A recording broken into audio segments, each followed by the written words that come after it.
Welcome back to the hotspot, everybody. Our friends at WestCare Pacific Islands do so much wonderful work for so many segments of our community. And I have one such member here, Miss Sonia Tyron, who is overseeing a program which actually helps our beloved veterans, the people that volunteered to serve in our United States Armed Forces, regardless of whichever branch they served in.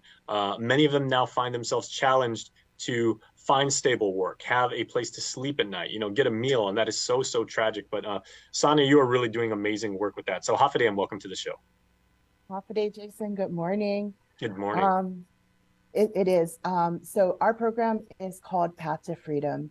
It is funded by the U.S. Department of Labor, Veterans Employment and Training Services. It's a program called Homeless Veterans Reintegration Program.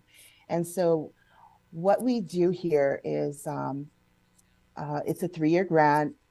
We started in July of 2022, and it'll last until June 2025.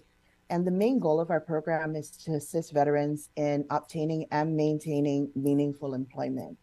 So it's not just work with the veteran, but work with employers and community partners to engage and help our veterans succeed, right? And success is defined in so many different ways. Right. And our program is individualized. So we provide an individualized employment plan. And what that means is it's tailored to our veterans by them.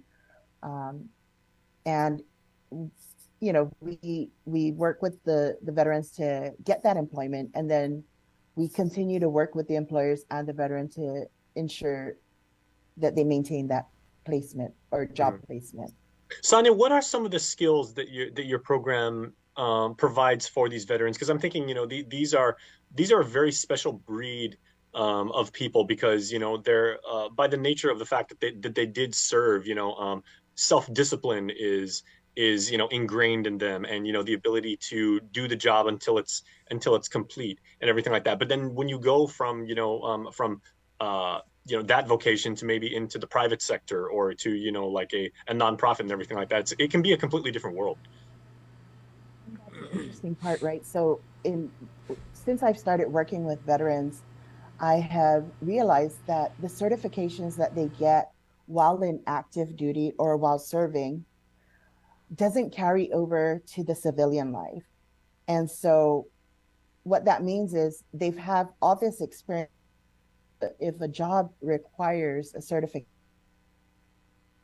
they need that, right, in Mhm. order to get that job. And so been in communication and we've started conversations. We've worked closely with Trades Academy, and they've mentioned that they would be able to help our veterans just receive the certification. They may not necessarily have to go through trainings if they've already had the experience. They would have to test it though. They Mhm. have to take a test in order to get that certification. So those are some of the things. Of course, no one wants to um, go through trainings that they've already completed, right? And it's just making sure are able to be used in the civilian world or in Yeah, our or you can community. say if like somebody was in the army, just I'm being completely arbitrary, and they say they specialized in construction. They're like, we built really large facilities, in a very, very short amount of time. So I know how to do this kind of work at scale and everything like that. I'm not necessarily like you said, like certified inspector or the electrical stuff and everything. So that's where you guys come in. Yes.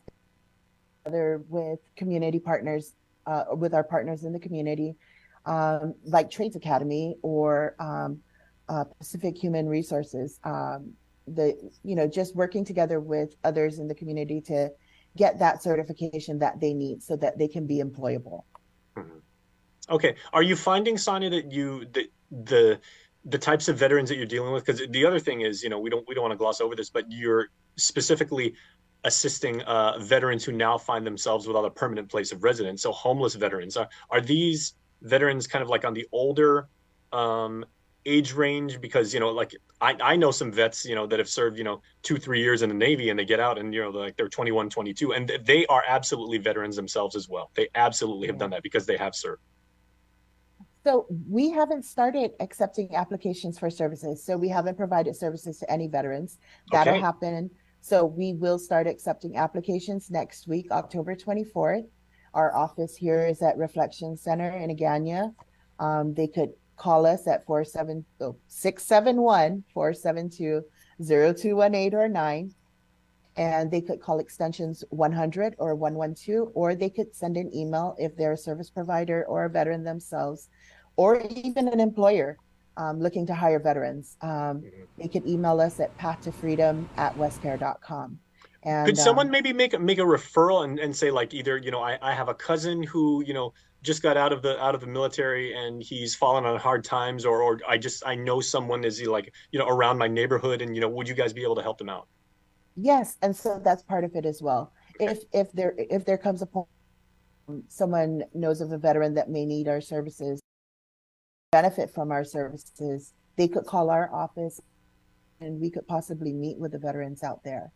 Okay. Can we But talk about job placement for a minute, Sonia? Because it's one thing to skill somebody up and to get them qualified and give them the tools that they need to be productive and to be successful. But then also like sending them out into what can be a very unforgiving job market can be pretty scary too.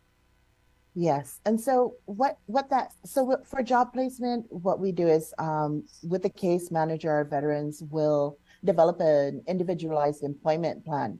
And from there, based on their experience, their skills, their preferences, um, we would also be doing a employment interest program.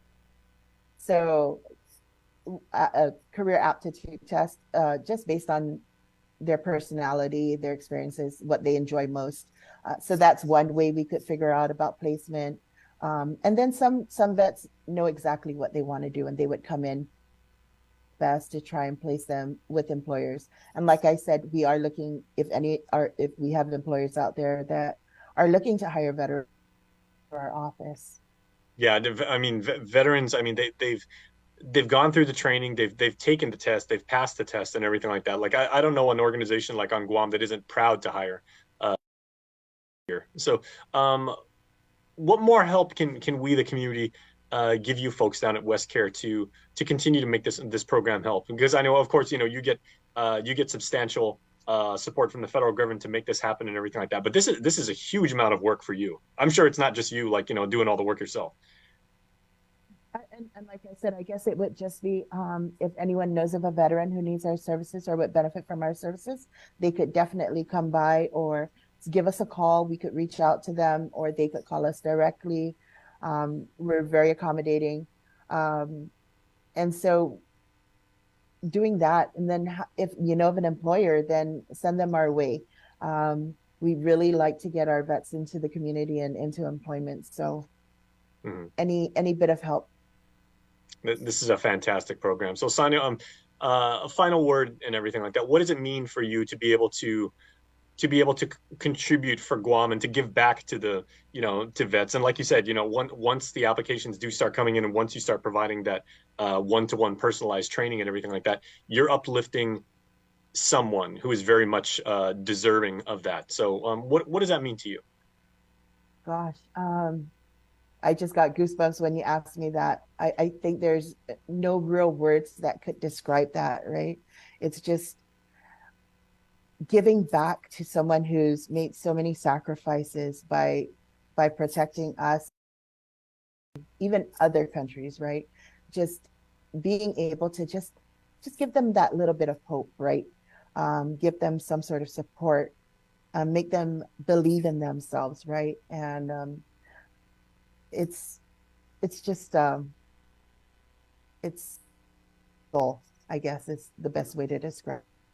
Yeah, Um, they possibly put themselves in harm's way, and they had your back so that we can continue to live the lives that we have here as Guamanians. And so now you're essentially like paying it forward, and you've got their back now when mhm. they probably need it most. And I think that's a beautiful thing.